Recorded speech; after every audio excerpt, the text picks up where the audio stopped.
on ne peut pas s'en passer. Il y aura toujours des livres, c'est-à-dire quelque chose où on va consigner les idées. Il y aura toujours des idées, les idées qui vont circuler. Et puis, il y aura toujours cette envie-là de surpasser l'autre comme altérité, hein, comme autre personne, comme autrui. Donc, si on a toujours cette envie-là de faire mieux, de faire plus, nous-mêmes, nous devions nous former. Donc, c'est ce que je peux dire. Voilà. Honnête respect, mes chers amours. Merci d'être là. Un plaisir de me joindre à vous. Un plaisir de nous connecter parce que ça fait du bien de vous avoir là, derrière votre écran, tranquillement, en train de nous regarder, en train de passer du bon moment avec nous sur la chaîne Manzé Show Black. Aujourd'hui, je vais vous présenter un ami que vous avez déjà rencontré, Guillaume Kofi, qui était venu et on a parlé de bien de choses, de politique, de sa vie au Canada, de ses expériences et autres. Et aujourd'hui, il nous vient avec un livre et on va discuter de ce livre-là qui est vraiment un petit gâteau de Guillaume Kofi, Couleurs et douleurs d'une vie, recueil de poèmes. Mais ce n'est pas que des poèmes, c'est une histoire de vie, c'est des expériences. Il parle de misère, il parle de plein de choses et aujourd'hui, nous l'accueillons pour en discuter. Alors, je sais que pour beaucoup d'entre vous, vous attendez toujours à ce que nous traitons que de sujets lourds, des sujets de politique, des sujets de militantisme. J'ai décidé aussi d'ouvrir la porte à certaines personnes. Alors, dans la culture spirituelle ancestrale, nous parlons de l'Egba qui est l'énergie qui ouvre les portes. En fait, alors aujourd'hui, nous allons rencontrer notre ami Kofi qui va nous parler de ce livre-là et j'espère que vous allez rester jusqu'à la fin parce que vous allez voir, c'est une conversation intéressante, extraordinaire et vous avez énormément à découvrir. Alors, bonne écoute et à tout à l'heure. Alors, mes chers amours, merci d'être là, merci de vous joindre à nous. Aujourd'hui, nous allons parler d'écriture.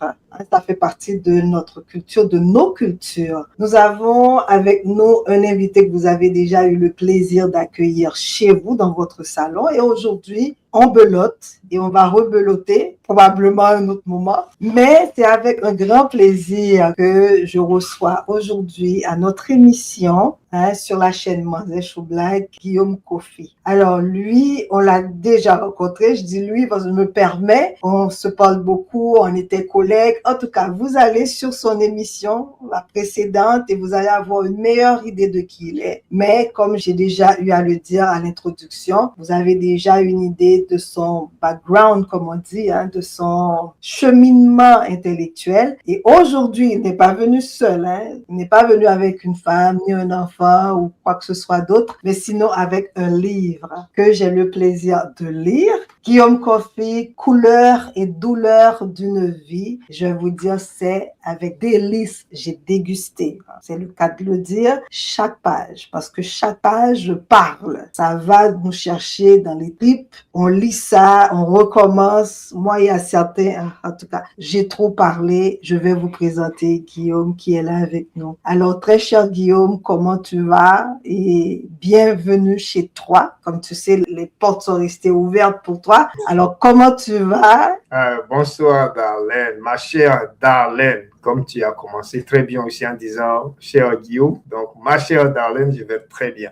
Bonsoir, chers abonnés, et puis bonsoir, téléspectateurs, téléspectatrices, et puis c'est tout à fait une grande joie pour moi de venir encore à ce grand rendez-vous là, ici, avec toi, Darlene, et puis bravo déjà, parce que avec tout ce que je constate sur YouTube, ouais, je pense que ta cote de popularité va crescendo, quoi, et là, je suis fier déjà. Bravo, bravo. Eh bien, merci pour l'encouragement. Je vais vous dire aussi, parce que je vais laisser tous les liens. Guillaume a une émission, il fait chauffer les cœurs, même durant l'hiver. Et je vais vous dire, il y a de la bonne musique, il y a des réflexions, il a des invités vraiment intéressants. Mais comme vous savez, sur cette chaîne, nous parlons politique, nous parlons de culture, de tout ce qui nous concerne en fait comme peuple. Et il me semble qu'il est vraiment de mise de parler d'écriture, de parler autre chose parce que nous sommes bombardés, Guillaume, comme tu le sais, de partout, de nouvelles et des nouvelles tristes, de guerres, de tout ce qu'on peut imaginer. Et là, tu nous ponds un livre comme ça, déjà, pourquoi ce titre? Parce que là, on entend douleur, on se dit, ah, le frère là, il a douleur. Hein? Alors, dis-nous ce qui se passe, pourquoi un tel titre, avant qu'on verse un petit peu plus dans ce chef-d'œuvre-là. Ah oui, comme tu l'as dit, ouais, j'ai accouché de cette œuvre grâce aussi à tout ce que j'ai ressenti, tout ce que j'ai eu comme expérience directe ou indirecte. Couleurs et douleurs d'une vie, voilà. C'est une œuvre à la fois intime et universelle. J'ai vécu certains événements directement, comme je l'ai dit. Donc, je transpose mes sentiments, mes impressions, mes observations personnelles. Mais il y a aussi que, étant, comme on le dit, un animal social, je suis un animal social. Et donc, j'observe aussi tout ce qui se passe autour de moi. J'entends, j'écoute. Et puis, c'est donc une expérience personnelle et une expérience collective ensemble. Je mets tout cela dans une œuvre et puis je partage. D'où le côté universel. Mais justement, on se dit, le livre est un peu une extension de nous-mêmes. Et c'est ce que j'ai senti un petit peu parce qu'on se connaît depuis fort longtemps, mais j'ai eu l'impression que je te découvrais réellement. Alors, comment peux-tu m'expliquer ce mystère-là? Est-ce que, et en effet, le livre est une extension de nous, ça traduit justement qui l'on est. Est-ce que c'est ça qu'on va avoir dans cette œuvre-là? Oui, j'ai déjà un bon retour. Hein. Toi, déjà une bonne lectrice, tu l'as lu. Merci déjà d'avoir parcouru toute l'œuvre même. Pas plus tard qu'hier, il y a une lectrice aussi, une chercheuse qui m'a envoyé un commentaire, une analyse qu'elle a faite. Et il y a ce côté-là, je vais récupérer ça d'elle. Elle a dit que cette œuvre-là positionne aussi bien l'auteur que je suis, mais positionne aussi les lecteurs et lectrices dans cette dynamique, je dirais, identitaire. Donc, il y a que je viens de quelque part, moi-même Guillaume, ayant une identité, mais cette identité qui va se décupler en plusieurs sous-identités. Donc, je suis ici en train de parler aussi d'une identité arc-en-ciel. Arc-en-ciel du fait que je viens de la Côte d'Ivoire, par exemple. Je suis ivoirien d'origine, je suis ici, j'ai rencontré des personnes, j'apprends aussi des façons de faire, des manières. J'ai fréquenté l'école ici aussi. Toi qui viens d'Haïti originellement, je te rencontre ici et puis on apprend à se connaître. Donc, l'un dans l'autre aussi, c'est mon moi, c'est le moi que Guillaume a qui va à la rencontre d'un autre moi. Mais je reste authentique à mon moi sans toutefois aussi fermer la porte aux autres moi. Donc, c'est un dialogue authentique d'un moi avec aussi les autres nous ou bien les autres moi. C'est en cela je trouve moi-même l'œuvre parce que je réponds à ta question. Je me dis que je transmets un message. Je reviens à la première question de ce que j'ai vécu, mais dans ce défi qu'il y a de l'identité, on veut s'affirmer, on veut se positionner. Il y a aussi que j'invite chaque personne à cette résilience qu'on devrait avoir en nous parce que la vie même est un combat en elle-même. Et puis, rien ne nous est donné gracieusement, gratuitement. Donc, il y a que Guillaume, moi, en tant qu'écrivain, j'ai remarqué aussi des formes, je dirais, des formes d'obstacles systémiques. Donc, quand on lit l'œuvre, il y a des mots qui vont ressortir. Par exemple, se tenir debout. Par exemple, je me souviens, lutter. Voilà, bien d'autres. Donc, comme la poésie a ce chic-là, a ce côté-là de bien enrober des messages, donc je passe par les mots pour transmettre. Et donc, c'est en ce sens-là que plusieurs personnes se retrouvent dans chacun de mes poèmes. Et tu as très bien posé la question, c'est cela. Je m'ouvre, mais aussi, j'invite les autres aussi à s'ouvrir, à venir à ma rencontre pour qu'on se prenne quelque part. À défaut de se comprendre, mais au moins, on sait déjà où est-ce qu'on va et comment est-ce qu'on devrait lutter, par exemple, pour dire que je devrais obtenir ceci, cela. Voilà. Donc, j'étais un peu général parce que c'est un peu ça aussi les mots. S'il y a une question bien précise par rapport soit à un mot précis, là, je pourrais bien clarifier mon point. Non, je pense que tout est clair. D'ailleurs, je vais inviter les auditeurs et les auditrices à vraiment acheter le livre parce que le spectre est très large d'ailleurs. Donc, tu parles d'amour, tu parles de séparation, tu parles de la mort aussi, hein, parce que tu as fait une ode à un de tes amis, je dirais ton ami frère. Tu parles de misère, il y a beaucoup de choses. Mais moi, je vais faire une petite lecture rapide. Ça m'a touché touché. J'ai dû relire ça au moins 2 fois Ok. parce que ça m'a touché. Et je vais t'amener là. Je sais que tu vas, en tant qu'intervenant social aussi que tu as été, tu vas rapidement comprendre pourquoi ça m'a personnellement touché. Parce que c'est un sérieux problème que nous avons avec nos jeunes maintenant. Et ça part ainsi. Malgré les grandes résolutions prises, je demeure inexorablement sous l'emprise. Je me retrouve fatalement dans ce lieu pourri face à cette substance absorbée avec euphorie. L'atmosphère viciée est de plus en plus débridée. Mon esprit léger surnage alors comme évidé. Les verres se remplissent encore et encore de mousse, tandis que devenu léger, l'essence s'émousse. Je regarde alors de notre air éthers taillir terre. Et le sursaut de ma conscience, je préfère le trahir. Nous sommes enlacés, soudés dans des danses endiablées, insouciants et vils comme un mortel virus dédoublé. Soudain, ma tête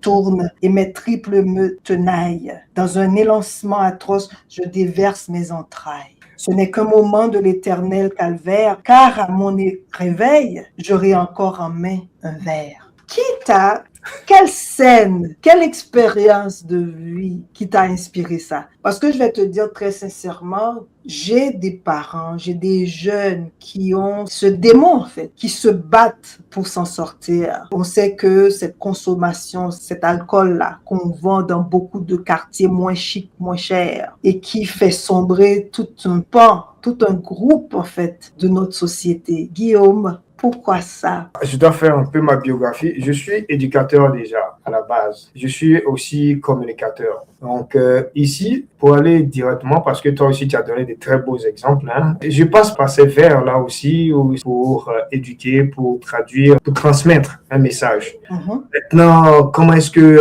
je me suis éveillé à cela ou comment l'inspiration est arrivée, je ne saurais le dire. Je t'ai dit, quand tu lisais là, j'avais la tête comme ça. Et puis, par moments, je m'étais dit, ah, ça vient de moi.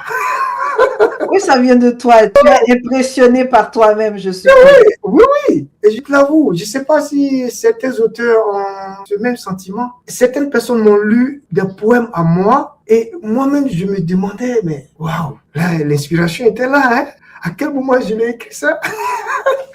Donc, je ne saurais te répondre directement ou bien te donner un exemple précis qui m'a inspiré. Et c'est pour cela que j'ai dit, ça vient des expériences directes, personnelles, donc, ou bien indirectes, personnes interposées. Ou bien j'ai lu un livre, un article, j'ai regardé un documentaire, ou bien quelqu'un m'a raconté quelque chose, tu vois, c'est cela. Et puis, assis calmement, ou bien quelque chose arrive, et puis voilà. On écrit, j'écris, et puis voilà. Donc, tu redirigais quoi? C'était. oui, c'est comme, c'est en cela le mot inspiration même. Je sais pas comment la traduire exactement. Certaines personnes te parleront des moments précis, des périodes précises. Voilà. Moi, par exemple, quand j'ai traversé des moments bien particulièrement tristes, il y a certains moments tristes qui m'ont inspiré. D'autres, par contre, ne m'ont pas inspiré. Bien sûr. Écrire. Donc, c'est ça. Donc, je ne peux pas dire, oui, dans les moments tristes, j'ai l'inspiration, bien, je n'ai pas d'inspiration. Ça dépend. Le premier poème, par exemple, mais je t'aime. Ça, par exemple. On va y arriver, on va y arriver. Non, mais je vais te dire en même temps parce que ça concerne l'inspiration. Mais c'est une inspiration directe que j'ai vécue parce que je ne savais pas dans une relation où j'étais pensant que ça allait très bien. Et du jour au lendemain, on me dit non, Guillaume, tu es bien, tu es un bon garçon, mais ça vient de moi, c'est pas ta faute. Et on sait lorsqu'on sort cette phrase-là. Je dis, mais waouh! Alors, qu'est-ce qui s'est passé entre-temps? Hein? Le vendredi, c'était chic. Le samedi, dimanche, quelqu'un a réfléchi. Et puis le lundi, on te donne le verdict. Ben oui. Et puis on te dit là, c'est Doi, mon frère. C'est Doi, mon frère. Aïe, aïe, aïe. Donc, bref, c'est ça. Des personnes ont lu ça et disent, ben Guillaume, waouh! Qu'est-ce qui t'a inspiré là? Et puis là, par exemple, j'ai un cas bien précis. Mais bon, je ne vais pas quand même diffuser tout le détail. Mais c'était ça. Mais voilà, pour plein d'autres poèmes, je ne saurais le dire. Hein. L'inspiration, c'est le moment. Et puis. Ben oui, c'est ça. Puis tu obéis en fait. Mais tu sais ce que j'ai aimé particulièrement, parce qu'il y a quelque chose, et j'ai eu à te le dire comme ça, avant même de lire le livre, c'était, est-ce que le livre, bien que ça soit un livre de poèmes et tout, est-ce que ça va être facile à lire? Parce que des fois, on a l'impression, j'ai lu beaucoup d'auteurs, et je remercie aussi mes grandes sœurs qui ont créé des clubs de lecture, ce qui m'a beaucoup aidé dans ma jeunesse et tout ça. Mais c'était un peu compliqué de les lire parce qu'il fallait avoir un dictionnaire à côté au point que ça devient difficile de te laisser bercer par le rythme, par ce vent qui te caresse l'esprit et qui te fait voyager. Alors, pourquoi il n'y a pas autant de mots pompeux? Est-ce un choix délibéré ou tout simplement tu écrivais en tant que communicateur en pensant aux lecteurs et lectrices? Ouais, je sais pas comment tu arrives à lire ce qui se passe là, mais c'est ça. Je suis pas allé beaucoup plus sur le côté littérature parce que mon cursus scolaire, c'est beaucoup plus la philosophie, les lettres françaises ou bien le français. Et puis, ce qu'on appelle les langues étrangères, donc l'anglais et l'allemand. Et en Côte d'Ivoire, comme ici, c'est le français avec des coefficients élevés. Voilà, donc on a appris la bonne littérature française, comme on dira, voilà, avec tout ce qu'il y a comme métrique, donc les mesures, tout cela. Mais moi, j'ai opté pour quelque chose de simple. Voilà. Donc, mon côté communication ou communicateur a beaucoup primé. Donc, j'ai mis de l'avant tout ce qui était beaucoup plus simple, accessible. Ben, il y a certains poèmes, je dirais peut-être 20% ou 15% dans toute l'œuvre même, qui, voilà, on va remarquer quelques petits mots un peu plus difficiles. Il va falloir ouvrir le dictionnaire ou bien faire une petite recherche sur Google. Voilà. Mais pour l'essentiel, j'ai opté pour quelque chose de simple. D'ailleurs, j'ai opté aussi pour des vers libres. Voilà, donc ça se lit facilement. Et puis, parfois, on fait des liens. Je ne suis pas allé aussi a priori vers tout ce qui est comme rime. Voilà, comme c'est beaucoup plus ce côté-là, un peu plus accessible, digeste. Et puis, l'essentiel, c'est de faire passer le message. Voilà. Ouais.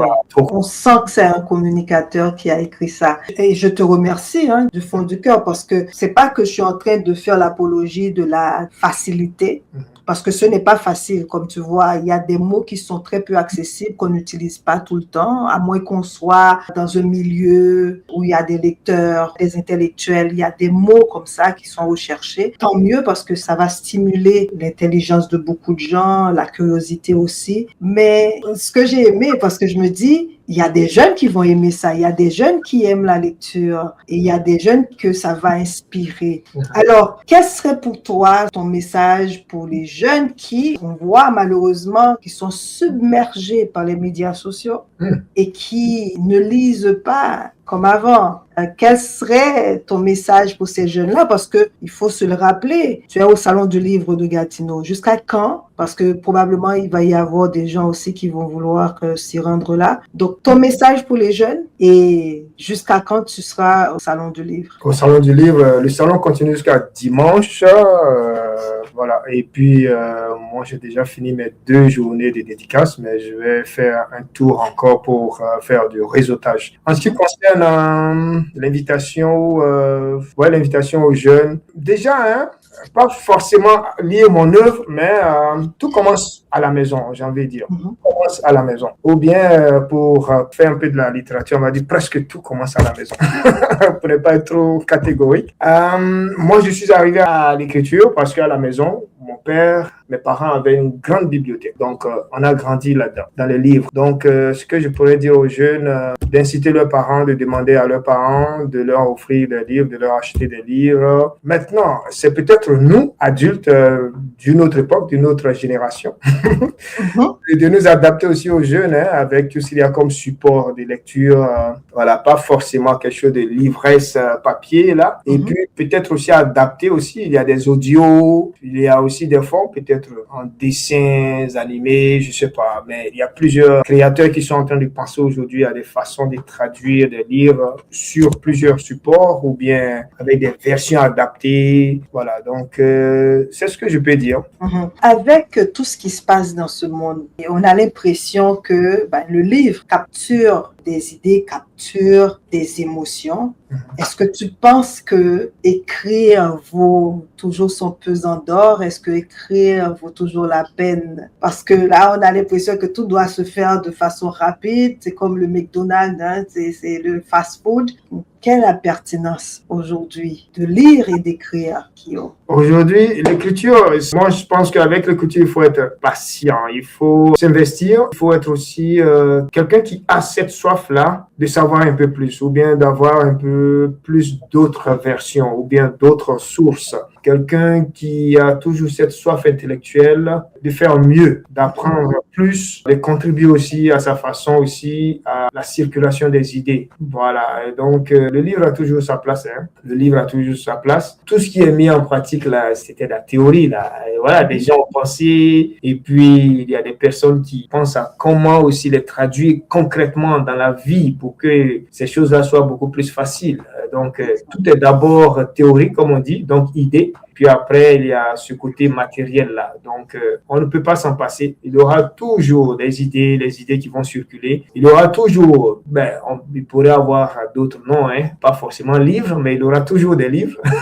C'est-à-dire quelque chose où on va consigner les idées. Et puis, il y aura toujours cette envie-là de surpasser l'autre comme altérité, hein, comme autre personne, comme autrui. Donc, si on a toujours cette envie-là de faire mieux, de faire plus, nous-mêmes, nous devrions nous former. Donc, c'est ce que je peux dire. Voilà. Magnifique réponse. En fait, j'ai tellement le goût de lire tes poèmes à mes chers amours qui m'écoutent là, mais je peux pas le faire parce que sinon, vous n'allez pas acheter son livre. Mais j'espère très sincèrement que tu mettes ça, que tu mets tous ces poèmes, toutes ces poésies en audio, franchement. Surtout que tu as une belle voix, hein, parce qu'il fait de la radio, hein, mes chers. Il faut l'écouter quand il s'y met. Il charme de par le ton de sa voix. Moi, je dis tout, hein, moi, je suis là pour dire, je dis tout. Merci beaucoup, merci. Malheureusement, on va terminer. Il faut terminer. Et comme ça, vous allez avoir cette année des coups de cœur comme ça, des auteurs, parce que j'en ai déjà plusieurs qui m'ont contacté. Good. Et là, j'ai commencé avec Guillaume et je vais vous dire, c'est un plaisir parce que comme j'ai dit, c'est un collègue, c'est quelqu'un que je connais depuis longtemps, qui fait un travail très sérieux généralement. Mais j'arrive à le faire rire, donc vous pouvez imaginer la chose. Donc, je suis trop fière de moi. Je vais vous laisser sur cette lecture-là. Dilemme. Comparaison, je l'établis. Domination, je l'apathie. Raison, je l'applaudis. Nation, j'y vis. Que faire? Rester ou partir? Un rapport de force avilissant, des attitudes établies prévalent. Presque tout devient frustrant, à part les avantages qui s'étalent. Que faire? Rester ou partir? Le schéma d'une relation pédagogique, le primat d'une prise de conscience, se discute le mât des cimes téléphériques, le monisme des valeurs de l'obséquience. Que faire? Rester ou partir? Je ne vais pas le terminer parce que je veux que vous lisiez ça. C'est aller me chercher, je ne vais pas vous dire pourquoi, parce que je veux que vous preniez le temps de faire votre travail comme il faut. Et surtout, je vais m'assurer de mettre dans la barre de communication de ma chaîne toute l'information sur l'achat du livre, les coordonnées de Guillaume, n'est-ce pas, pour que vous ayez l'opportunité de lui acheter ça. Je vais vous dire très sincèrement, malgré que j'ai pris le temps de lire le livre, et je l'ai lu, hein, vraiment c'est un bonbon, je l'ai lu déjà 2 fois. Ça m'arrive très rarement ces derniers temps parce qu'il y a la fatigue, tout ce que je fais dans la vie, vous avez compris. Et de lire un livre comme ça, quand même de combien de pages, je mets tout, hein, je dévoile tout. 86 pages, j'ai lu ça 2 fois. Mais vous avez vu, j'ai quand même buté sur certains mots parce que c'est recherché quand même. Alors, pour vous dire que autant qu'on peut parler de bonbons de lecture, autant aussi il y a ce côté sérieux de l'écrivain intellectuel qui nous charme par les choix de mots et tout ça. Ça fait plaisir. Et j'ai bien aimé au fait que j'ai buté sur certains mots. Vous pouvez savoir pourquoi? Parce que l'authenticité, c'est ce que ici sur cette chaîne, nous faisons tout pour garder, parce que maintenant on parle d'authenticité, mais on a l'impression que tout se répète et c'est les mêmes choses qu'on retrouve partout ailleurs. Guillaume, Alors, je te remercie d'avoir pris ton temps pour nous présenter ce livre-là. Je vais te laisser pour nous dire à quoi vraiment s'attendre. Ça, c'est toi qui dois nous le dire de ce beau cadeau que tu nous offres. Je vais te laisser nous saluer à ta manière, avec toute ton authenticité et ta belle voix. Voilà. Merci beaucoup, Darlene. L'écriture, je l'ai toujours caressée et le premier pas était le plus difficile. Désormais, je suis là, donc je ne vais pas bouger. Et donc, désormais, il faudrait compter sur moi, sur l'auteur Guillaume Kofi. Je peux faire ce travail-là jusqu'à la fin de ma vie terrestre ici. Peut-être que je vais commencer auprès des ancêtres angélisés. On ne sait pas. Quoi d'autre? Je continue d'écrire et puis je vous réserve une bonne petite surprise. Je n'en dirai pas plus. Quoi d'autre?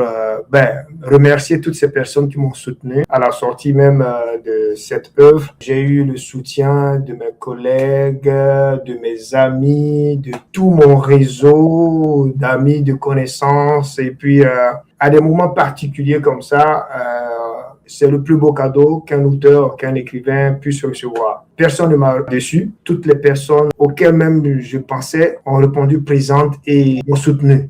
Certaines personnes même qui ont la première langue comme anglais, qui parlent moins même le français ou qui sont francophiles, ont dit non Guillaume, pour ton soutien, il faut que j'achète le livre. Je vais acheter le livre, je dois acheter le livre. Et ça m'a beaucoup touché, ça m'a beaucoup touché. Donc ça m'encourage encore plus. Et puis c'est ce que je dis. Je vais continuer à écrire. Je vais commencer par un recueil de poèmes.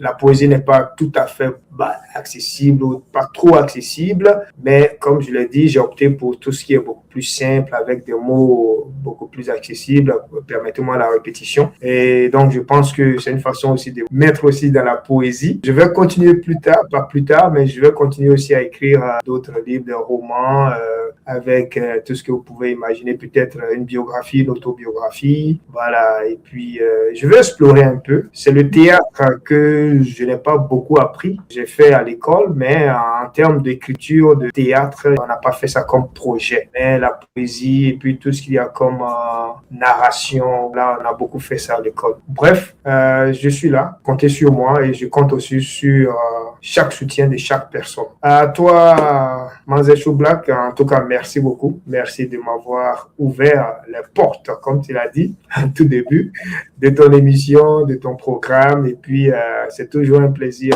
de te trouver. Et puis, comme tu l'as si bien dit, notre relation a dépassé le cap aussi de la camaraderie.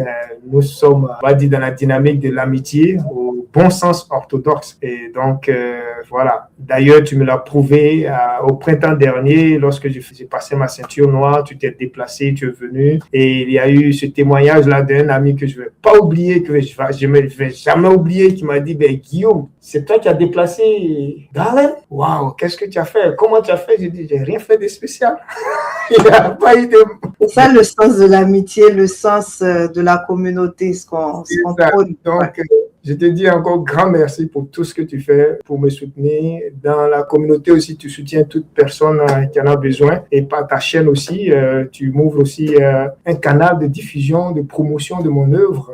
Merci. Merci encore. Un plaisir, Guillaume. Et comme tu as si bien su le dire, eh bien, on ne parle pas seulement, il faut prêcher par l'action et c'est ce que nous voulons faire sur cette chaîne-là. C'est mon leitmotiv. Il faut dire, mais il faut agir et c'est ce qu'on veut faire. Merci, Guillaume. Vraiment, merci. C'est un beau moment que nous avons passé ensemble. Oh là là, que je vais retourner à cette lecture-là. Je pense que c'est comme un petit bonbon là. De temps en temps, je prends, je vais grignoter. Alors, merci beaucoup. Merci. Vraiment. Ça me touche énormément. Alors, voilà, vous avez la chance. J'ai partagé mon ami avec vous. Et c'est avec plaisir que j'ai eu à le faire. Mon Dieu, il faut absolument que vous partagiez cette émission-là. Et surtout, prenez le temps de vous procurer le livre. Donc, je reprends Couleurs et douleurs d'une vie de Guillaume Kofi. Et puis, n'hésitez pas, si vous êtes auteur, quelle qu'en soit la forme que vous pratiquez, vous nous contactez et ce sera avec plaisir que je vais vous accueillir sur cette chaîne-là. Comme vous avez vu, le but, c'est vraiment de donner la parole à tout le monde, indistinctement, sans discrimination aucune, parce que moi, je vois que beaucoup de chaînes, il y a des chaînes spécialisées, c'est très bien, mais moi, j'ai toujours aimé ouvrir la porte parce que c'est un large. lacou. Un lacou, ça ouvre la porte à tout le monde. Et je veux rester et je veux que nous restions dans cette chaîne de pensée, dans cette philosophie-là, parce que c'est ensemble on va grandir. Un pays se développe pas seulement par la politique. Donc, ça prend de tout et de tout pour qu'on y arrive. Alors, voilà. Sur ce, je vous dis tous comme d'hab, Kevin Jampalagé. Bisous, beaucoup, beaucoup, beaucoup d'amour et de câlins. Et à la prochaine émission. Ciao. J'espère que vous avez bien profité de la chose.